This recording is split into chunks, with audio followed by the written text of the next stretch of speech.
Mal dato de inflación en septiembre en Estados Unidos y esto rompe los esquemas del mercado con respecto a las bajadas de tipos y el optimismo que se estaba generando. ¿Qué es lo que ha pasado? ¿Cómo te afecta? ¿Y por qué debemos tener mucha cautela ante este dato? Vamos a hablar de todo ello.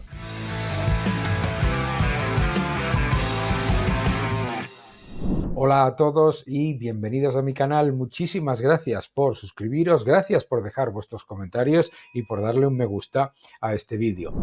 La narrativa de que la inflación estaba bajo control ha sido lo más repetido en los últimos 2 o 3 meses en el mercado. La inflación está bajo control, está bajando la inflación, los bancos centrales ya pueden bajar tipos sin control y aumentar la cantidad de dinero. Hay toda una narrativa que intenta convencerte de que no ha pasado nada con la inflación mientras cada día eres más pobre y obviamente la inflación se mantiene persistente. El último dato de inflación en Estados Unidos nos muestra por qué ha sido un error lo que han empezado a hacer los bancos centrales y por qué podemos encontrarnos con varios factores de riesgo que no debemos ignorar cuando invertimos. Acompañadme y lo vemos. Muy bien. Lo primero que tenemos que tener en cuenta cuando miramos la inflación es que en los últimos meses, al contrario de lo que nos han dicho en muchos lugares, que la política monetaria de los bancos centrales era restrictiva, la realidad es que la política monetaria de los bancos centrales ha sido extremadamente acomodaticia, muy laxa, y la oferta monetaria está acelerándose a niveles máximos del ciclo. Importante tener en cuenta este factor porque, como hemos comentado tantas veces en este canal, la inflación es siempre y en todo lugar un efecto monetario. Bien. Por otro lado, nos hemos encontrado con una Reserva Federal que ha entrado en pánico. Entró en pánico y decidió empezar a retrasar o desde luego desacelerar su proceso de normalización del balance ya en junio, y eso significa mantener la impresión de dinero, y después bajar tipos a pesar de que la economía está creciendo de manera significativa o por lo menos aparentemente robusta y que el empleo pues se mantiene en datos que son positivos. Nosotros hemos analizado en muchas ocasiones que esos datos no son tan positivos como parecen, pero en cualquier caso son los datos que la Reserva Federal mira y la Reserva Federal dijo varias cosas. Pero, claro, ¿qué es lo que ha pasado con los datos de inflación de septiembre? Primero, aquí tenéis la inflación acumulada. Lo que hemos visto con la administración de Kamala Harris es un aumento de la inflación de más del 21%, una absoluta brutalidad imprimiendo dinero, es decir, gastando, aumentando mucho más el gasto y el déficit público. No hay desinflación. De hecho, lo único que hay es una pequeña reducción en el ritmo de destrucción de tu poder adquisitivo. Los gobiernos crean inflación imprimiendo, tú lo sufres, le echan la culpa a los negocios, a las empresas, etcétera, y luego se presentan ellos como la solución para el problema que ellos han creado, imprimiendo todavía más, repetir la inflación, el impuesto escondido. Bien, lo que podemos ver en estos últimos datos es algo que me parece absolutamente clave. Veréis, en el dato de inflación de septiembre, claro, el susto que se han llevado los operadores de mercado ha sido porque, aunque la gasolina bajaba un 4%, la inflación anualizada, y repito que es anualizada, es decir, que se acumula sobre el dato previo, es de un 2,4%. Es decir, que la inflación subyacente, excluyendo alimentos y energía, sube, no baja, del 3,2% al 3,3%. Los servicios un 4,7%. El alojamiento un 4,9%.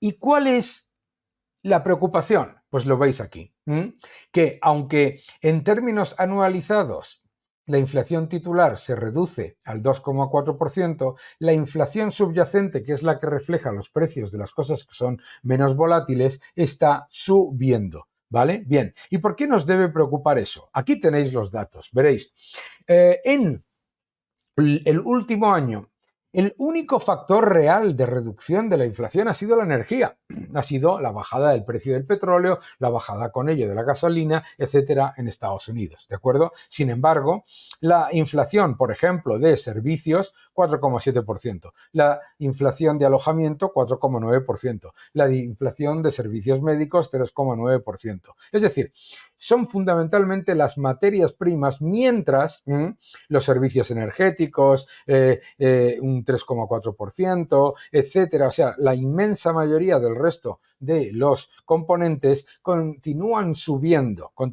y si lo veis a nivel mensual, también, ¿de acuerdo? Bueno, pues esto es importante, es muy importante. ¿Por qué? Porque, claro, el principal factor de desinflación ha sido, como he dicho, la energía. ¿Y qué es lo que está pasando en los últimos meses?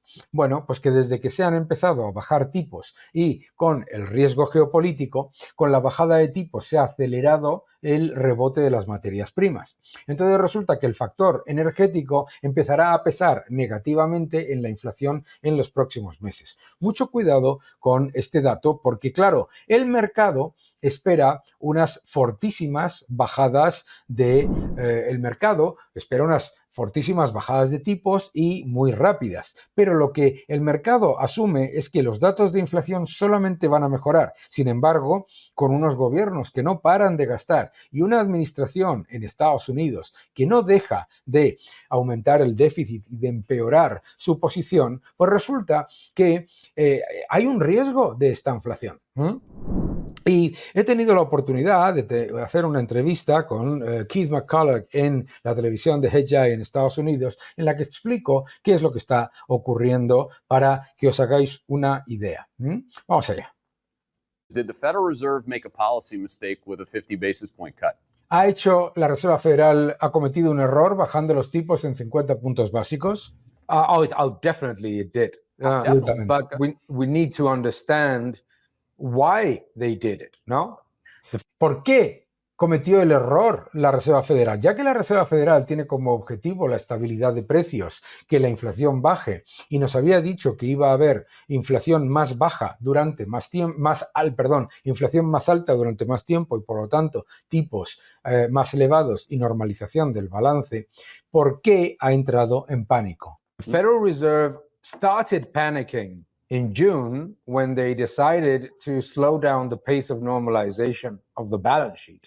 Esto es importante. La Reserva Federal ya entró en pánico en junio cuando decidió reducir el ritmo de normalización del balance, es decir, reducir la cantidad de bonos del Tesoro que tiene en el balance y de activos ligados a hipotecas. Cuando decides reducir ese proceso de reducción del balance, en realidad lo que estás haciendo es aumentar la cantidad de dinero. Estás continuando poniendo más dinero, más cantidad de dinero en el sistema. Because bond yields were soaring. Esta es la razón. La razón por la que entró en pánico era porque el bono a 2 años empezaba a subir de rentabilidad, la demanda global de bonos de Estados Unidos se reducía y por lo tanto entró en pánico. And the level of government debt was absolutely out of control. La deuda fuera de control, deficit spending was out of control, y el déficit por las nubes ya ha llegado a 2 billones. And global demand for treasuries was declining. Y esta es la clave. La demanda global de bonos de Estados Unidos estaba bajando, ¿no? Entonces entró en pánico, bajó tipos, anunció una bajada de tipos y posibles bajadas de tipos superiores en el futuro ante unos datos de inflación que parecían muy buenos. Pero ojo, vemos ahora ya cómo hay esos riesgos que merece la pena tener en cuenta, ¿no? Fijaos este gráfico que comentábamos en la entrevista Keith McCulloch y yo, ¿de acuerdo? Es cómo se ha ido reduciendo la demanda de bonos de Estados Unidos, de bonos soberanos, por parte de los operadores internacionales. Ha bajado de manera muy significativa y prácticamente constante al perder la confianza en la solvencia del gobierno de Estados Unidos y en su capacidad de controlar las cuentas públicas. For you and I, all the way up until 2008, foreign holdings of U.S. Treasury debt as a percentage of total have been, trending, lower now. And this is from 33% to 22%. So can you, in addition to just the obvious, which is the U.S. debt clock, I think everybody should probably know what that is. But I mean, in addition to that, the deficit and this addiction, bipartisan addiction at that, on government spending and keeping both of those numbers very, very high, how do you see the rest of the world's leaders and economists looking at that? Sí, lo que dice es, ya sabemos que hay una bomba de relojería con la deuda pública, un enorme déficit público que está reduciéndose la demanda global. Oye, ¿cómo lo veía yo, verdad? Y aquí contesto. Well, this chart is extremely important because what you hear all the time in the United States, you hear it all the time, and you're also fighting the good fight. There's no problem with the U.S. deficit because the Esto es clave. O sea, lo que está mostrando es algo que nos están diciendo constantemente y que es una mentira. Que no hay ningún problema con el déficit en Estados Unidos. U.S. debt will always be absorbed by international investors and will always be supported, and it's the lowest risk asset. Therefore, the U.S. can issue all the debt that it wants. Well, that's not. Estados Unidos puede emitir toda la deuda que quiera porque siempre habrá demanda de los inversores extranjeros y además puede emitir toda la que quiera, obviamente porque es el activo de menor riesgo.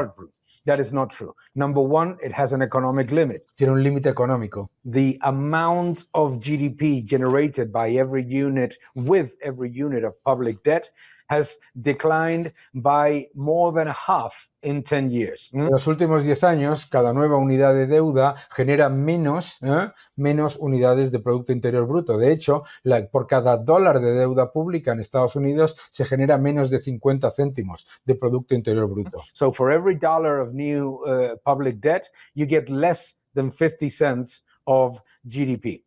Number two is the fiscal limit. You raise taxes, you don't get enough receipts. Certainly, furthermore, the interest expense in the budget soars even with low rates to now the second largest item in the budget.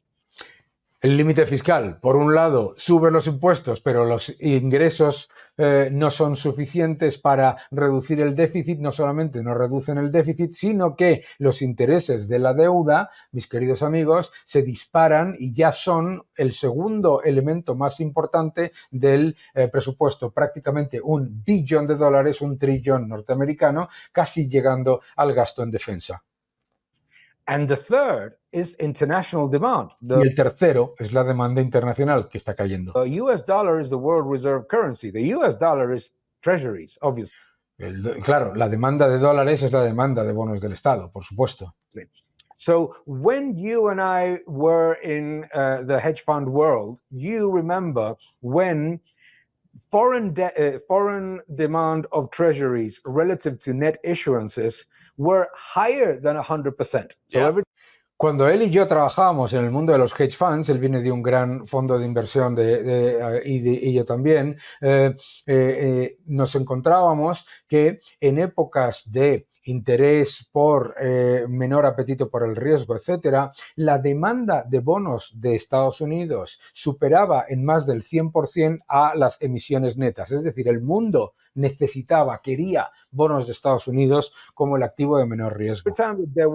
Every time that there was any sign of not crisis, but some sort of uncertainty in markets, bond investors globally, central banks globally, would pile on US treasuries. Todo el mundo, a la menor señal, no de recesión, sino de incertidumbre, se lanzaba a por las emisiones de bonos del Tesoro norteamericano. I remember in 2008 and 2007, when it was 150%. En 2007-2008 era del 150%. Bien, esos tres límites son claves para entender lo que está pasando. Claro, lo que está pasando es que la capacidad de Estados Unidos de reducir la inflación sin controlar las cuentas públicas es cada vez más baja. ¿Por qué? Porque está destruyendo el poder adquisitivo de la moneda que emite, es decir, se está perdiendo la confianza internacional en la moneda que emite, es decir, se está perdiendo la confianza en la solvencia y en la calidad crediticia del Estado que la emite y, además, lo que ocurre es que, claro, se sigue emitiendo mucha más moneda y al emitir mucha más moneda durante más tiempo y el Banco Central salir a rescatar al gobierno, en vez de preocuparse por la estabilidad de precios, porque lo que ha hecho ha sido rescatar al tesoro ante la evidencia de la baja demanda, mis queridos amigos, entonces la inflación no se reduce como se debería haber reducido. Ese es el problema y eso es a lo que nos tenemos que enfrentar. Eso significa probablemente que las bajadas de tipos que el mercado espera, 5 o 6 bajadas de tipos, serán probablemente menores. Eso significa que no hay que tener una visión tan complaciente sobre la inflación y que hay que ser cautelosos, pero a la vez lo que significa es que los bancos centrales, como tienen como objetivo número 1 no la estabilidad de precios, sino rescatar a los gobiernos, van a seguir imprimiendo moneda como acabamos de mostrar y por lo tanto, como decíamos en la entrevista Keith McCulloch y yo, hay que seguir invirtiendo, hay que estar invertidos, porque no estar invertidos es literalmente regalarle dinero al gobierno e invertir es escapar del gobierno, es escapar de un gobierno que te quiere quitar el dinero del bolsillo vía inflación y vía impuestos. Hay que invertir en renta variable, hay que invertir en oro y hay que ser conscientes de la destrucción monetaria que estamos viviendo. Que no te engañen.